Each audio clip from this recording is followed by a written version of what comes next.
Olá, querido amigo, tudo bom? Que alegria estar com vocês em mais um devocional. Hoje estaremos continuando João capítulo 1, a partir agora do verso 29.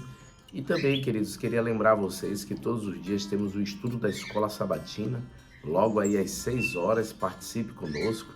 E amanhã, que é terça-feira, às 19 horas, nós iremos estar aí continuando o estudo bíblico ouvindo a voz de Deus. E no estudo de hoje, João mais uma vez dá o testemunho de Cristo, mas agora ele faz uma linda declaração quando Jesus está vindo e revela ali o Cordeiro de Deus. Ao olharmos o verso 29, diz assim: no dia seguinte, viu João a Jesus que vinha para ele e disse: eis o Cordeiro de Deus que tira o pecado do mundo. Este é a favor de quem eu disse: após mim vem um varão que tem a primazia, porque já existia antes de mim. Eu mesmo não o conhecia, mas a fim de que ele fosse manifestado a Israel, vim por isso batizando com água. João então mais uma vez dá o testemunho de Cristo e da obra que realizava. João batizava com água, mas deixou claro que haveria alguém viria alguém, o Messias, que batizaria também com o Santo Espírito. E Jesus chegou a dizer a Nicodemos que quem não nascer da água e do Espírito não poderia ver o reino do céu. O batismo de João era um batismo preparatório, e todos nós hoje, ao ser batizado em Cristo Jesus, batizamos para a renovação, para a transformação, para morrer para este mundo e nascer para Cristo, mas também para receber o poder do alto, que é o Santo Espírito da vida, para que com a presença do Santo Espírito nós possamos concluir a obra de pregar o Evangelho para todo aquele que nele crê. E quando João repete essa declaração, eis o Cordeiro de Deus, é porque desde os primórdios, quando ali Adão e Eva pecaram, que tiveram que sair do jardim, foi necessário fazer o sacrifício. O interessante é que Adão todos os dias ia próximo ali da onde era o Éden e sacrificava ao Senhor. Caim e Abel foi necessário também o sacrifício, e conhecemos a história que Caim não quis ser obediente. E o detalhe é que esse sacrifício já apontava para Cristo, porque diz que a própria palavra diz que sem derramamento de sangue não há remissão de pecado.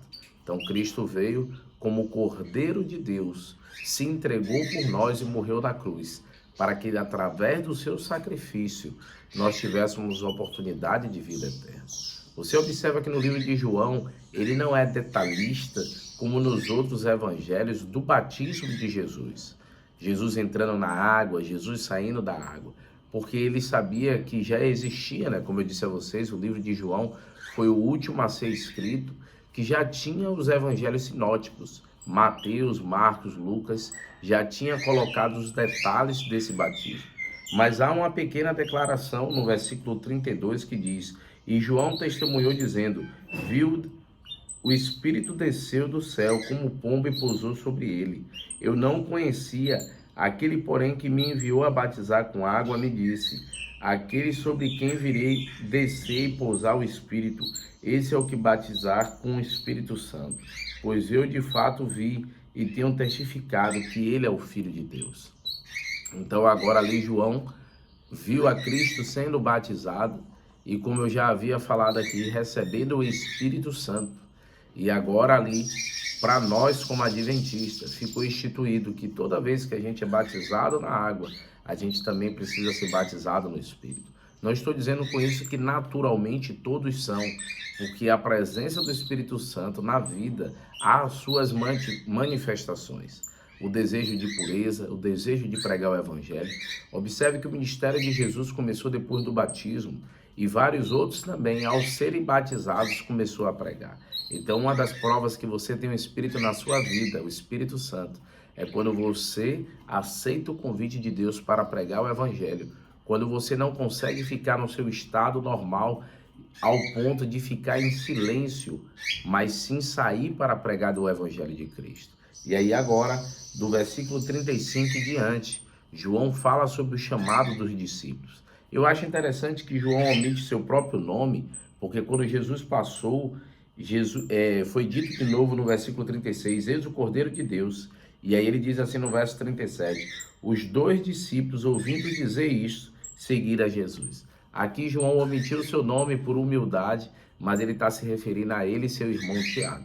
E aí ele fala mais abaixo que também já seguia Jesus André e Pedro. E o interessante é que ele destaca que foi André primeiro que veio e depois chamou a Pedro. E eu gosto sempre aqui dessa declaração, porque mostra que um dos papéis nossos como cristão é convidar outros para conhecer Jesus. A gente sabe de todo o destaque que Pedro teve na Bíblia. Foi um dos líderes ali da primeira igreja, foi bem influente, mas Pedro foi chamado por André. Você pode não ser, querido, um excelente pregador, mas você pode ser uma pessoa que convida outros a Jesus. Felipe também fez o mesmo. Ao se aproximar de Jesus, ele convidou a Natanael para seguir também a Cristo. E aí o que acontece? Felipe convidou a Natanael, e quando Jesus viu a Natanael, Jesus disse sobre Natanael, né?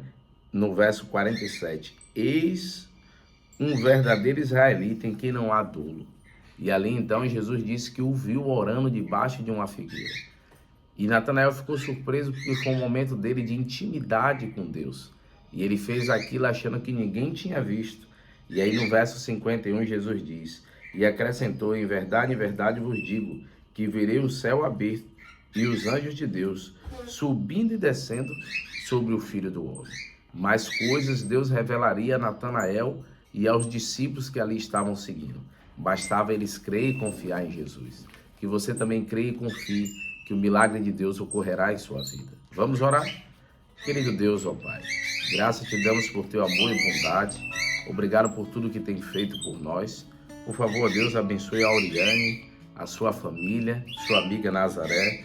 Abençoe também, Senhor, a irmã Márcia, da Igreja Central, o irmão Josivan, a irmã Sônia, o irmão Marcos Xavier, que pediu até pelo seu pai João Guilherme, que se acidentou, a irmã Francisca Lemos, que pede pela sua família, que a tua graça e poder esteja sobre ela, a irmã Deusa, o Sidney, o jovem que está comportando, e cada comportor que nesse período de férias tem se esforçado para pregar o evangelho por meio das páginas impressas, a irmã Meire, a meu pai, minha mãe, a meu irmão Cláudio, a irmã Cláudia também, seu esposo Félix. Tudo isso nós te pedimos, Senhor, não porque haja mérito em nós, mas nos méritos de Cristo Jesus. Amém, Senhor. Deus abençoe vocês, queridos. Um abração. Tchau, tchau.